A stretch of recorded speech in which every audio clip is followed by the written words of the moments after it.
तर नानांचा कधी विकासाचा पाना चालत नाही अशी टीका चंद्रशेखर बावनकुळे यांनी केलेली आहे। चंद्रशेखर बावनकुळेंनी नाना पटोलेंना हा टोला लगावलेला आहे। तर 10 वर्ष सत्तेत असताना काय उजेड पाडला अशी प्रत्युत्तर जे आहे ते नाना पटोलेंनी बावनकुळेंना दिले।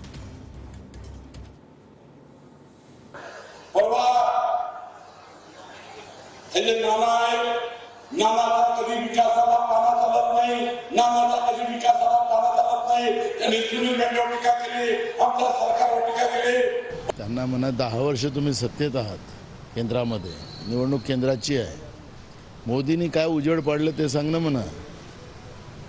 नानाचं नाव घ्यायचं म्हणजे नानाला ते घाबरलेले आहेत। मग तो फडणवीस असेल, गडकरी असेल, त्यांचे बावनकुळे असतील, हे सगळे खालचे लोक नानावरच भाषण करतात। म्हणजे नानाला किती घाबरलेले आहेत। नाना काही सरकार नाही आहे, पण नानावर टीका करतात म्हणून नानाला किती घाबरलेले आहे त्याचं उदाहरण आहे। आणि गोंदिया भंडाऱ्यात तर काय, आता नागपूरमधली त्यांची गडकरीची सीट हारते आहे, तर गोंदिया भंडाऱ्यात तर यांच्यासाठी दूर आहे।